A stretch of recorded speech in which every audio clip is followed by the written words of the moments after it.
یا نبی مصطفیٰ سید الانبیاء، یا نبی مصطفیٰ سید الانبیاء، یا نبی مصطفیٰ سید الانبیاء، یا نبی مصطفیٰ سید الانبیاء،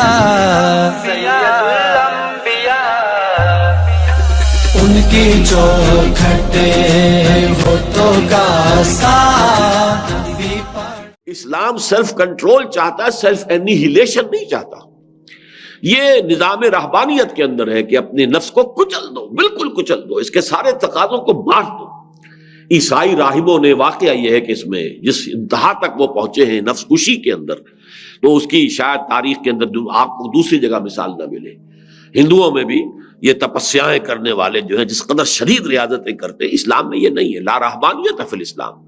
اسلام نے تو اس کے برعکس تصور یہ دیا ہے کہ تمہارے اس نفس کا بھی تم پر حق ہے۔ حضرت عبداللہ ابن عمرو ابن العاص، جن کی ایک حدیث بھی میں ابھی آپ کو سنا چکا ہوں، ایک روایت، انہی کا واقعہ آتا ہے کہ ان کے بارے میں حضور کو یہ خبر دی گئی کہ یہ عبداللہ جو ہے، عمرو ابن العاص کے بیٹے عبداللہ، یہ تو ہر روز روزہ رکھتے ہیں اور پوری رات کھڑے رہتے ہیں، نوافل ادا کرتے ہیں۔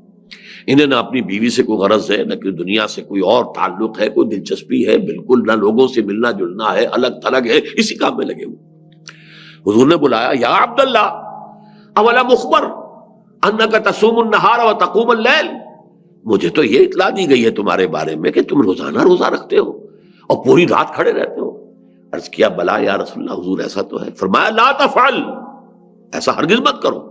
فإن لنفسك عليك حقا وإن لزوجك عليك حقا وإن لزورك عليك حقا، تمہارے نفس کا بھی تم پر حق ہے، تمہاری بیوی کا بھی تم پر حق ہے، تمہارے ملاقاتی وزٹرز جو آئیں زیارت کرنے والے، ان کا بھی تم پر حق ہے۔ یہ سارے حقوق ادا کرنے، تو نفس کو بھی اس کا حق ادا کیجئے، لیکن یہ کہ وہ کیجئے اس طریقے سے کہ آپ فیصلہ کریں کہ نفس کو کیا دینا ہے کیا نہیں دینا۔ یہ نہ ہو کہ نفس کا جو تقاضا اندر سے ابھرا، نفس ما ہم کم ترس فرعون نیست لیکن اورعون ایرعون نیست، وہ فرعون بن جائے اور وہ یہ کہے جیسے کہ فرعون نے کہا تھا کہ الیس لی ملک مصر، کیا مصر کی بادشاہی میری نہیں ہے؟ وہذہ الانہار تجری من تحتی، یہ تمام جو آبپاشی کا نظام ہے یہ میرے کنٹرول میں، جس کو چاہوں پانی دوں، جس کا چاہوں روک دوں، میرا اختیار مطلق ہے، میں نہیں جانتا کون اللہ، کون رسول، کون موسیٰ، کون خدا، میں نہیں جانتا۔ اسی طرح میرا نفس بھی کہتا ہے، امام روم فرماتے ہیں مولانا رومی کہ نفس ما ہم کم ترس فرعون نیست، یہ فرعون سے کم نہیں ہے۔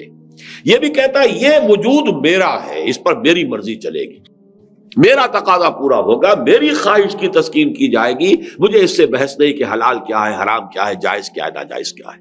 اب یہاں اگر آپ کی خودی طاقتور ہے اور نفس کو کنٹرول کرتی ہے، تو یہ ہے جو مطلوب شکل کہ اب آپ اس نفس حیوانی کو اپنے لیے استعمال کر سکیں گے، اپنی فلاح کے لیے، اپنی کامیابی کے لیے، اعلیٰ تر مقاصد کے حصول کے لیے، اونچی اونچی منزلوں تک پہنچنے کے لیے۔ یہ آپ کا مرکب ہے، یہ آپ کی سواری ہے۔ بصورت دیگر یہ نفس آپ کو پٹخ دے گا، اور وہ پٹخنا دنیا میں بھی ہوگا گناہوں کی وادیوں میں اور جہنم کی۔